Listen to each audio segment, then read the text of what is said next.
تو اب اس کے نور میں سے نور نکل کر آ جائے اور وہ پیدا ہو جائے.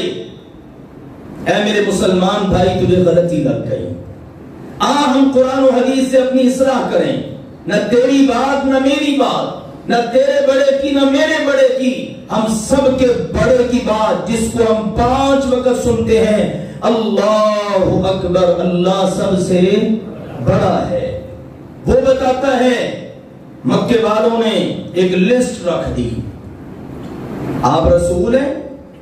پہلے تو انہوں نے اعتراض کیا, ما لہذا الرسول یأکل الطعام ویمشی فی الاسواق, یہ کیسا رسول ہے کھانا کھاتا ہے. پیدائش اس کی مکہ میں ہوئی, بچپن گزرا, لڑکپن گزرا, جوانی گزری, کھانا کھاتے اس کو ہم نے دیکھا ہے. ویمشی فی الاسواق, یہ بازاروں میں چلتا پھرتا ہے, ضرورت کی چیزیں لینے کے لیے بازار میں جاتا ہے. ما لہذا الرسول, یہ کیسا رسول ہے. اللہ تعالیٰ نے جواب دیا, ہم نے جتنے رسول بھیجے نا, یاکلون, وہ سارے کے سارے کھانا کھاتے تھے. یمشون فی الاسواق, وہ ساری بازاروں میں آتے جاتے تھے. تو یہ تو کوئی اعتراض نہیں ہے. پھر انہوں نے کہا اچھا اگر آپ رسول ہیں نا تو پھر کو کچھ کر کے دکھائیں, ہماری ڈیمانڈ ہے, کچھ آپ کے پاس ہونا چاہیے. بھی کیا ہونا چاہیے؟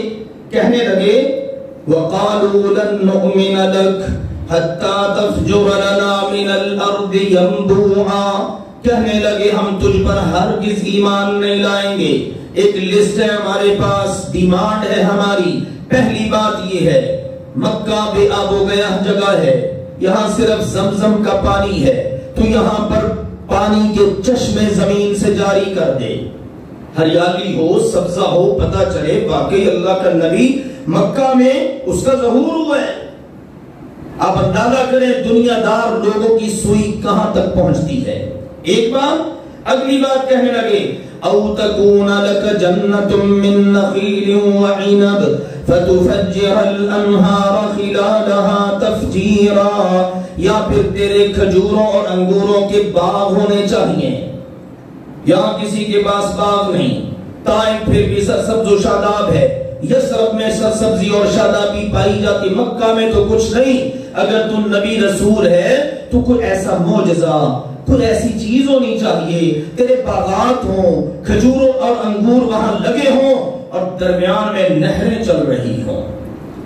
دنیا دار لوگوں کی نگاہ ہوتی ہے یہ مالی طور پر دیر دردار ہو, مستحکم ہو, اس کے بعد دولت ہو, اس کی کوٹھیاں بنگلے ہوں, اس کے باغات ہوں, اس کی زرعی زمین ہو, اس طرح کی چیزیں. پھر کہنے لگے او تسقط السماء كما زعمت علينا كسفا او تأتي بالله والملائكة قبيلا, اگر یہ بھی نہیں کرنا تو پھر آسمان سے ہم پر آسمان کے ٹکڑے گرا دے جیسا کہ تیرا دعویٰ ہے. نہیں مانو گے آسمان گر پڑے گا, قیامت کو آسمان ٹوٹ پھوٹ کا شکار ہو جائے گا, تو پھر گرا دینا آسمان ہم پر.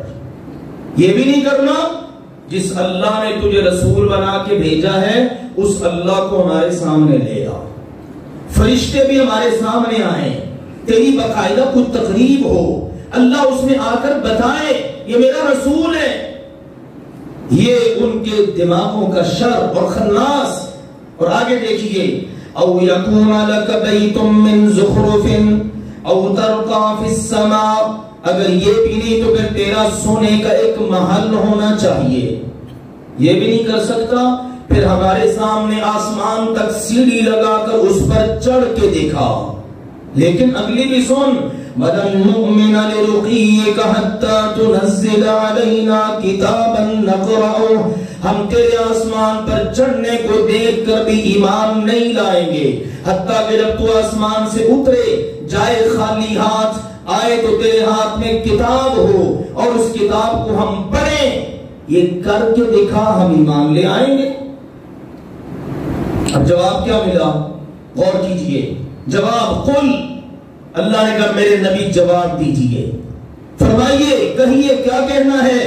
سبحان ربی هل كنت الا بشر رسولا, میرا اللہ پاک ہے, ہر ایک کی ڈیمانڈ پوری کرنے پر آ جائے تو کتنی اس کی مخلوق ہے. روزانہ کوئی نہ کوئی اٹھ کھڑا ہوگا, میری یہ ڈیمانڈ ہے, میرا یہ تقاضا ہے, میں تب مانوں گا جب یہ کام ہوگا. میرا رب پاک ہے, بے نیاز ہے. قُلِ الْحَقُّ مِنْ رَبِّكُمْ فَمَنْ شَاءَ فَلْيُؤْمِنْ وَمَنْ شَاءَ فَلْيَكْفُرْ. جو مانے اس کی مرضی, نہ مانے اس کی مرضی. ماننے والے رب کا فائدہ کچھ نہیں کر سکتے, نہ ماننے والے میرے رب کا بگاڑ کچھ نہیں سکتے.